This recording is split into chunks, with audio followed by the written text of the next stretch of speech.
Hi everyone, I'm Stephanie Arell, and today I'm going to give you a short teaser on attachment theory. It actually probably will end up not being so short. Romantically and in our personal lives, we basically manifest a style of attachment to that partner that reflects the way that we were raised in terms of our attachment to our primary caregiver, or what's called an attachment figure, or AF. When I teach this in classes, we often look at God as an attachment figure, right? So somebody that you can look towards, admire, talk to, have a relationship with, if you're in a Western framework at least, and have an image of who God is. That would be Christian. But the idea that there is somebody with whom you have a relationship that you can count on.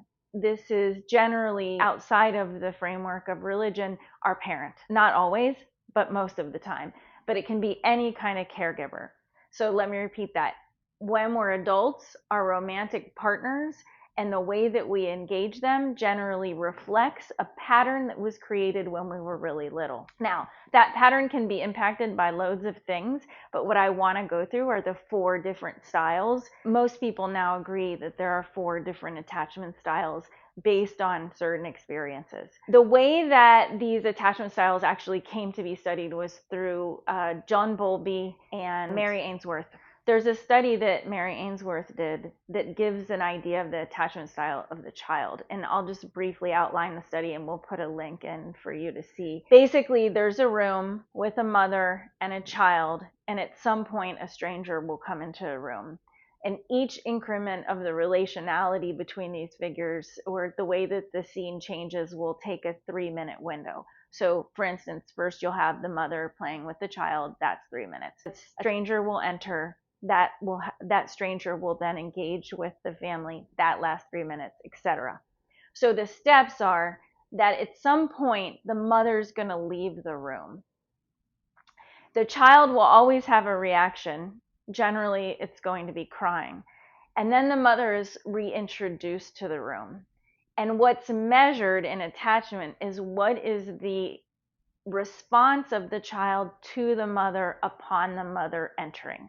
And that response gives you the attachment style. I won't go through the response of the child because you can watch this on a video or you can study it a little bit more. There's actually a test that you can take as an adult that will give you an idea of your attachment style. It's called the Adult Attachment Interview Protocol, and we'll also provide a link for that if you'd like to look into this further. There are 2 categories, secure attachment and insecure attachment.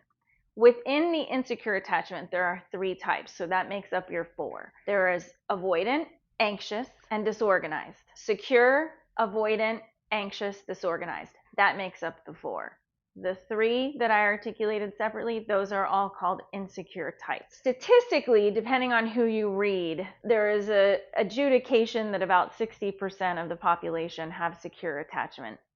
In my experience, I would say it's a little bit lower than this, but this is what you can read in terms of reports around statistics and the types. So let's go through the avoidant, anxious, and disorganized types. In insecure attachment, let's look first at anxious types. Anxious sometimes gets called anxious ambivalent. Now, when I teach this in class, I highlight the fact that these styles do get genderized. So avoidant gets put primarily in kind of this masculine framework, where the anxious style is interpreted sometimes as being a more female style. I haven't actually read anything that gives that any concrete depth, but I do think it's worth thinking about, and maybe it won't work for everyone. So I think it's important just to have this in mind. It was created in a certain paradigm. It has a certain attachment to Western culture. So enter with caution when you're thinking about these terms. Now, the avoidant type is basically encapsulated by the idea that when I have a feeling of wanting to attach to somebody, that there's something a little wrong with that, so I'm going to withdraw.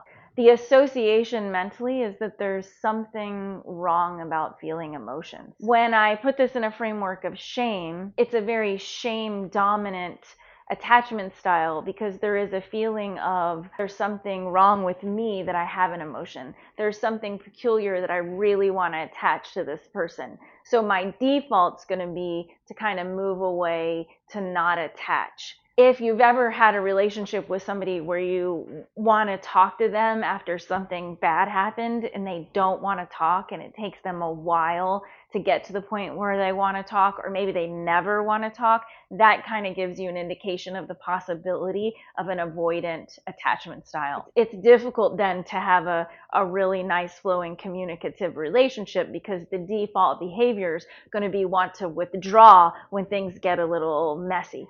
The next style is the anxious style. Now, this is that person that you meet, or it could be you, who takes their phone out and after 10 minutes that someone's parted, wants to make sure they're okay.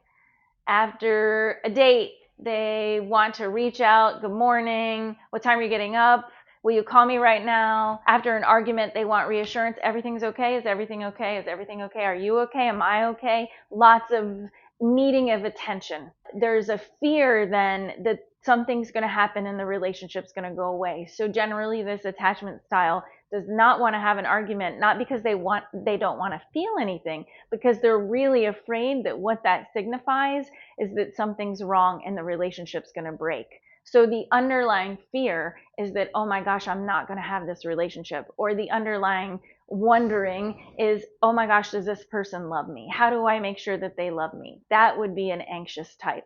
There's this constant sort of haunting that I have to do more, or I have to grasp or grab onto this person so that they don't leave. The next style is disorganized. Now, disorganized is a mixture essentially of the anxious type and the avoidant type. In my experience, I would say that most people that I've known that have had a disorganized style have some history of abuse. Now, it's particular because you're thinking about, again, the idea that these styles are forming when we're children.